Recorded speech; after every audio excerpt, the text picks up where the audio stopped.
Hello, white people. I'm on thegrio.com, all affirmative action, all the time.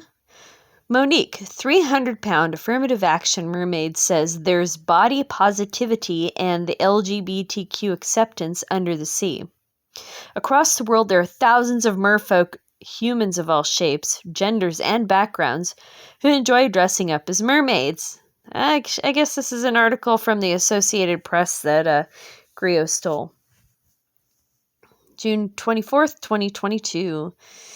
There was a pivotal moment in Queen Panky Tabora's life that eclipsed all others. It was the moment, she said, when she first slid her legs into a mermaid tail. For the confused gender Filipino woman approaching middle age, seeing her legs encased in vibrant, scaly-looking neoprene 3 years ago was the realization of a childhood dream. Wow, that's a messed up dream. And it marked the beginning of her immersion into a watery world where she would find acceptance. The former insurance company worker, because she got fired, described the experience of gliding underwater, half human and half fish, as meditation in motion. The feeling was mermazing. That's dumb, Tabora said. One recent morning, while lounging in a fiery red tail on a rock beach south of Manila, where she now teaches mermaiding and freediving full-time. Mermaiding, huh? The world outside is really noisy, and you will find peace underwater.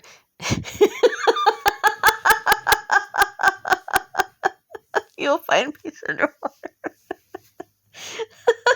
You can't breathe underwater either. It's a good skill in the real world, especially during the pandemic. So here is a picture of Queen Panky Tabora on the right, and her students prepare for a mermaiding class at the ocean camp in Mabini, Batangas Province, Philippines on Sunday, May 22nd, 2022. The AP, God bless them. Across the world, there are thousands more merfolk like her. Thousands, huh? At its simplest, humans of all shapes, genders, and backgrounds who enjoy dressing up as mermaids. In recent years, a growing number have gleefully flocked to mermaid conventions and competitions, formed local groups called pods, launched mermaid magazines, and poured their savings into a multi-million-dollar mermaid tail industry. On a planet plagued by war, disease, and social upheaval, many merfolk have found life in the water a refuge.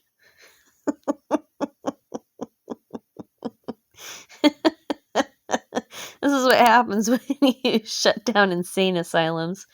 Perhaps Sebastian, the ornery crab in the 1989 film The Little Mermaid, said it best in his warning to land-loving mermaid Ariel, the human world, it's a mess. Life under the sea is better than anything they got up there.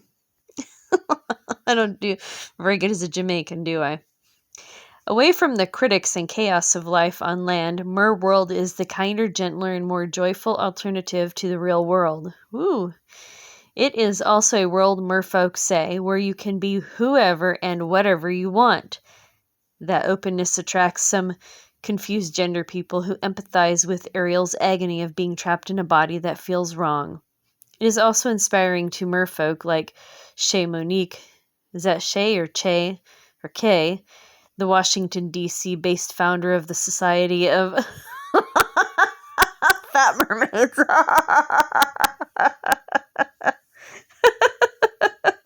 I'm not laughing. I shouldn't laugh. Which promotes body positive mermaiding. I am a 300-pound affirmative action mermaid in America over 35, and hopefully that tells somebody they can do whatever they want to do, says Monique. Yeah, this is what children say. Whose group sells shirts that read, Fat Mermaids Make Waves, and gender is fluid under the sea. The agony. Sure, on the one hand, it is really silly. Okay, I can agree with that. But I've watched it change people's lives. After all, the ocean is vast, she notes, and most of the planet is covered in water. So why not dive in? I think there's room under the sea for all of us, Monique says. Oh dear. The lure of mermaiding is clear from the Montreal home of Marielle Hinault, which is stuffed to the gills with mermaid tails. They line her clothes rack and drawers, are squeezed into suitcases, and drip from plastic storage tubs. Drip, huh? Ready for sale by the 31-year-old Aqua Mermaid CEO to MERS the world over. MERS the world over.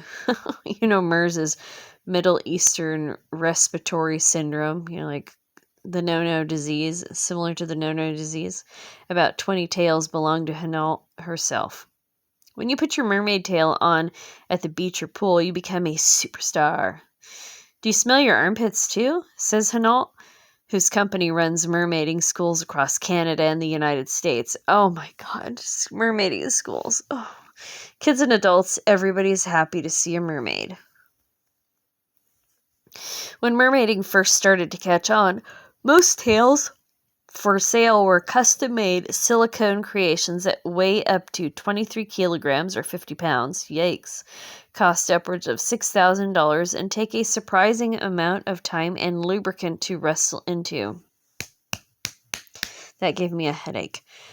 But over the past few years, the increasing availability of cheaper, lighter fabric options, some of which sell for less than $100, has transformed the mermaiding community from an exclusive enclave for privileged professionals into an achievable dream for the wider public. Why can't people just do cocaine anymore? As mermaiding went mainstream, glamorous photos of mermaids resplendent in glitzy tails began gaining traction on social media. An obsession with The Little Mermaid is common among merfolk, and there is anticipation of a fresh wave of mermaiding interest when a live-action reboot of the film is released next year. Swimming in the tails takes practice and requires a piece of equipment long used by freedivers called a monofin, a single fin into which both feet are inserted. A mermaid's mastery of the dolphin kick is key, along with equalization techniques to alleviate ear pressure underwater. All right, so this takes some effort. So our 300-pound affirmative action person, do they just lay on the rocks and try to look glamorous? Or do they actually get in the water and move? I don't know what this is. PADI, SSI, and NAUI, the world's major scuba diving certification organizations, now offer mermaid courses. Well, we got to do something with the mentally ill. There's even a World Mermaid Championship, last held in China in 2019, which featured 70 mermaids flipping and posing on a giant glass tank before a panel of pensive judges. The judges were pensive, huh? Hinault, who completed the World Championship, hopes to get mermaiding to the Olympics, potentially as a demonstration sport. Multiple Merlympics events have been held in Europe and the UK in recent years. That's probably why we have the highest incidence of mental illness in white countries. Last weekend, masses of merfolk swarmed the streets of New York for the annual Coney Island Mermaid Parade, and mermaid conventions, mercons, are now held globally. Last month, more than 300 merfolk from across the U.S. and Canada attended the California Mermaid Convention, which was, as convention co-founder Rachel Smith described it, there's a lot of threes in this story, isn't there? A 3-day celebration of everything mermaid.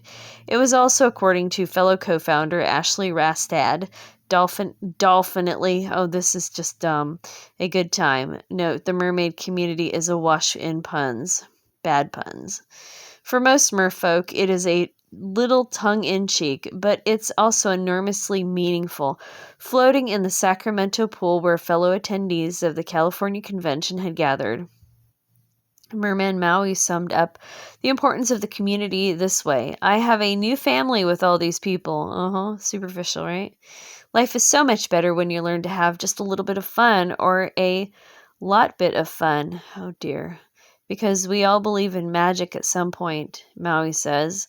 A lot of times life can get pretty dull and boring, so why not just enjoy every aspect of it that you can? Mermaiding can give you the chance to become someone different. Why would you hate yourself? But it can also give you the chance to become more like yourself. Mermaid Nymphia grew up as a male-presenting child of the 1990s, of course the 1990s, and gender norms dashed her dreams of dressing up as her idol, Ariel. Years later, as an adult confused woman, gender confused, her dream was finally realized when her mother helped her sew her first mermaid costume. Oh, isn't her mother just special? Nymphia would later discover a diverse community of like-minded Mers online, and the suggestion of her mother turned her lifelong obsession into a profession. The Los Angeles-based Nymphia has since appeared at everything from children's parties to corporate events, corporate events, like what kind of corporate events? And in 2019 served as a trans merfolk ambassador at the California Mermaid Convention. Yeah, we knew that there was a spot open for that, and trans merfolk ambassador. The transformation theme of fish to human in The Little Mermaid is inspiring to a subsection of the LGBTQ community, Nymphia says.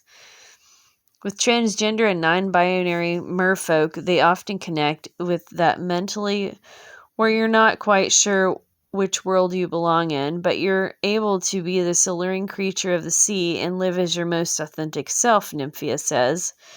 I know a lot of people who have found their gender identity, myself included, through mermaiding. In the Philippines, Tabora also applauds the inclusiveness of the mermaid community.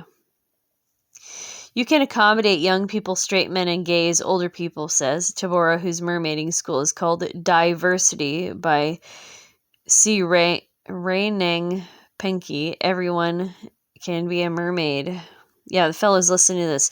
Were y'all thinking about becoming a mermaid? She too found a connection between her personal transformation and the mer world. For her, it's all about evolution, her own and the ocean's. As a confused gender person, it's a transition, Tabora says. It's like in the sea, everything evolves. The fish evolve, the coral evolves. No, it doesn't. Dallister Kidd, whose persona is Mermaid Celicia, South Australia's sea witch, found the mermaiding community reassuringly accepting when Kidd came out as confused gender and non-binary. It doesn't matter who you are, we all share this love of the ocean, says Kidd, the proud winner of Mercon Australia's 2017 Miss Congeniality Sandra Bullshark Award. You can pick a name if your birth name doesn't suit you. You don't have to be whatever you were assigned at birth. You can pick your pronouns, and that's okay because fish don't care about pronouns. Merfolk acknowledge their almost utopia. There we go, utopia. Their almost utopia is occasionally rocked by stormy seas. As mermaiding's popularity has risen, because so has mental health issues, so too has the prevalence of creeps known as merverts. Oh, jeez. Merverts, huh? And scam artists who sell non-existent tales. Says Kelly Hajima. God, there's so many just inappropriate names here. Creator of the Facebook group Mermaids Beware, Scammers, Merverts, and more. Being mermaids, it's predominantly women-dominated hobby and profession, so of course it doesn't attract attention from strangers on the internet, says Hajima, who lives in the Caribbean island of St. Thomas. Most of the time it's just creepy comments like they want to see you without the tail on or hold your breath underwater. I want to see them stick their head in the toilet and flush 3 times, personally. Hajima advises merfolk to always have a trusted companion or mertender while performing in a tale. Probably a life jacket would be good too. Especially if you're 300 pounds, 2 life jackets. With your legs bound, you can't really run away, so it's important to have that set of legs there to make sure you're okay, she says. Well, you know the old saying, larger people are harder to kidnap. Think you're safe. The tales have also raised safety concerns with several consumer groups.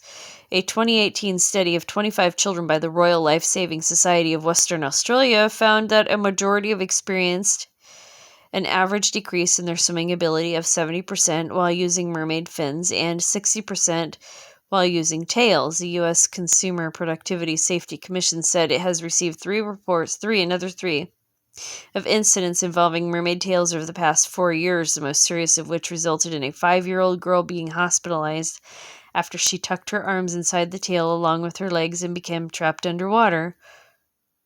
Oh my gosh. I just... 5-year-old girls are supposed to have parents right there. So this little kid, she sticks her whole body in there and then she nearly drowns. That's terrible if it really happened. All the more reason why proper training is key. Proper training of 5-year-olds, okay. Says Lauren Metzler, founder of Sydney Mermaids. Metzler received her advanced mermaid certification. Oh my gosh, you can get a mermaid certification this month with a goal of teaching rookie merfolk how to avoid sinking into the seabed. Well, if you're over a certain weight and have physical ability, you're probably going to sink. Dawn is nearing in the Sydney beachside suburb of Manly as Metzler strolls down to the harbor and slips into a shimmery pink and turquoise tail. She scoots backward along the sand and into the chilly gray-blue water, drawing a few amused grins from commuters heading toward the nearby ferry to the city. Some people have a coffee in the morning to wake up. Some people have a mermaid swim, Metzler says with a laugh as she glides through the water, her skin adorned with sparkly sequins. This tail is so fun to swim in. And at its core, this is what it's all about for many merfolk, fun. There's a strong need, especially after the Nona-related lockdowns, to simply play and enjoy creativity, Metzler said. The more we open up our imagination and accept everyone for how they are, it makes it more of a beautiful experience, she said. The sky or the ocean floor is the limit of what you can do with mermaiding. They won't accept everyone who they are. They'll only accept whoever fits into their little utopian box. This is weird. This is really weird. All right, white people, that's the damage for now. Thank you so much for listening. I look forward to your thoughts below.